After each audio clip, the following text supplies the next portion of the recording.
The smell of smoke cut through the bright afternoon like a scream, sharp and wrong against a sky that was painfully blue. People would later say it happened in seconds, but for Elias Romero, time stretched thin and heavy as he watched the car skid, flip once and burst into flames at the busy intersection outside the glass towers downtown. He was just a janitor on his lunch break, still wearing faded grey gloves, a single dad counting coins for groceries in his pocket. He had no idea that running toward that fire would change the course of his life forever. Before the story truly begins, take a moment to pause. If you believe in kindness, second chances, and the quiet heroes walking among us every day, please like this video, share it with someone who needs hope, comment your thoughts, and subscribe to our channel Kindness Touch. Your support helps stories like this reach hearts that need them. Elias had learned long ago how to survive by keeping his head down. At 36, his back already ached like someone twice his age, bent from years of mopping marble floors in buildings where he would never belong.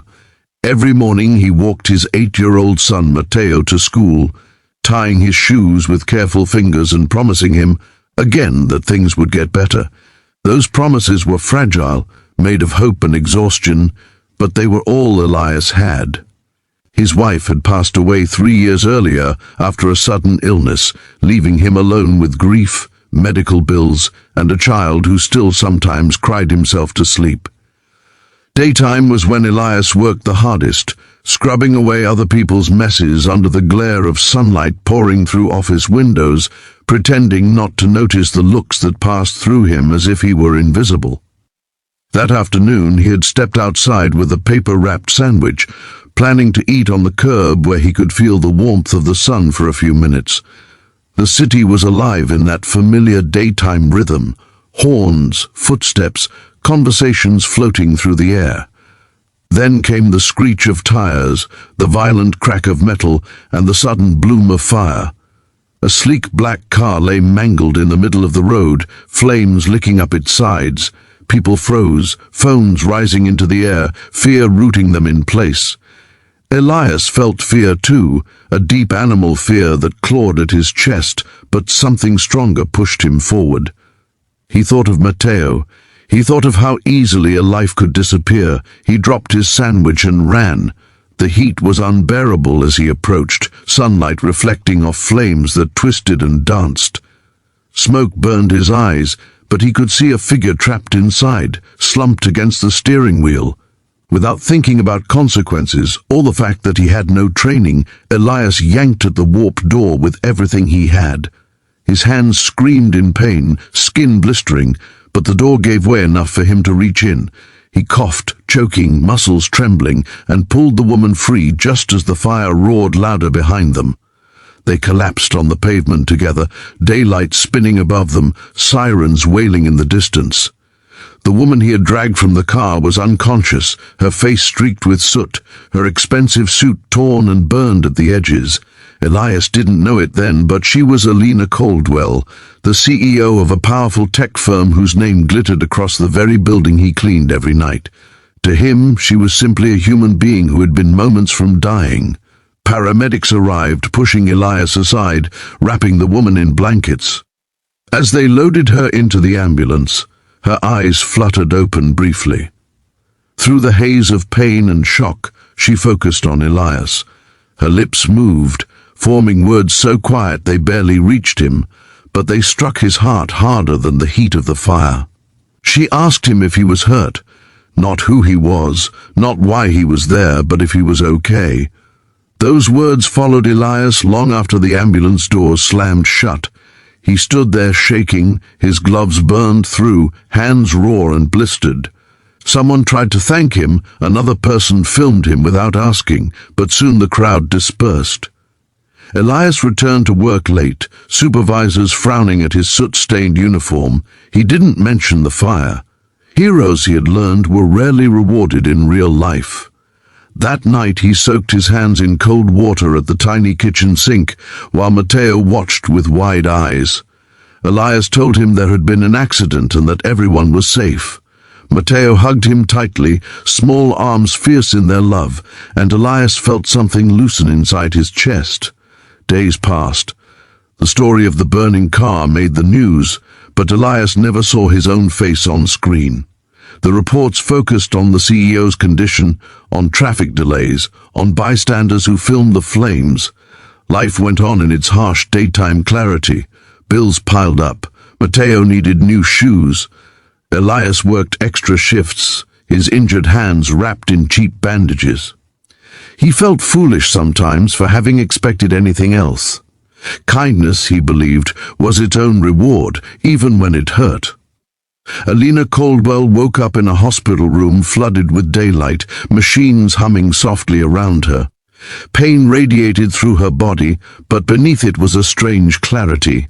She remembered fire, terror, and then arms pulling her free. She remembered a face, lined with worry and determination, and those eyes that held no hesitation. When she asked the doctors about the man who saved her, they told her little. Just that he was a janitor who had been nearby. The word janitor echoed in her mind, heavy with the unspoken hierarchies she had lived within for decades. As she recovered, she couldn't shake the memory of his burned hands, of how he had risked everything without knowing who she was. Weeks later, under the bright daytime sun, Elias was polishing the lobby floor when a hush fell over the building. Security guards straightened, employees whispered. Alina walked in, still moving carefully, a faint scar visible along her jaw. She was smaller than Elias had imagined, but her presence was undeniable. She scanned the room until her eyes found him. Recognition sparked instantly. She crossed the marble floor, ignoring the stunned looks around her. Elias froze, mop in hand, heart pounding. When she stopped in front of him, the world seemed to narrow to the space between them. She spoke softly, thanking him for saving her life, and telling him that her first conscious thought after waking had been of his face and his kindness. Elias couldn't speak. No one had ever looked at him with such gratitude, such respect. What followed was not a fairy tale transformation overnight.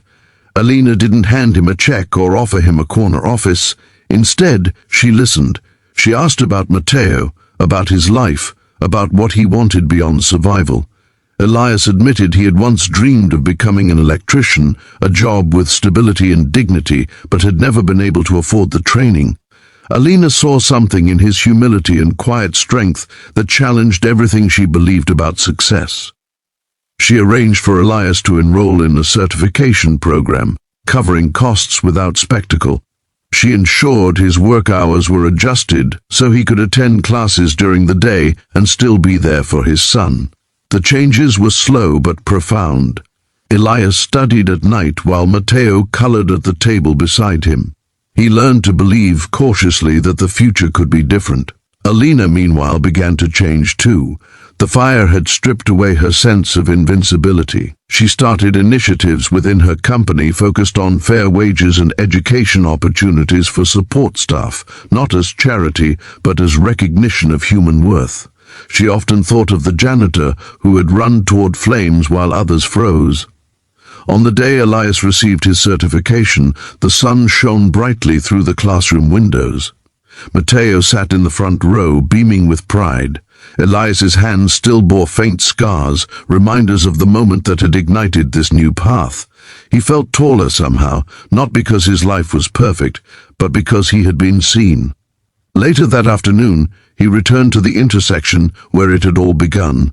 Traffic flowed smoothly now, no sign of fire or chaos.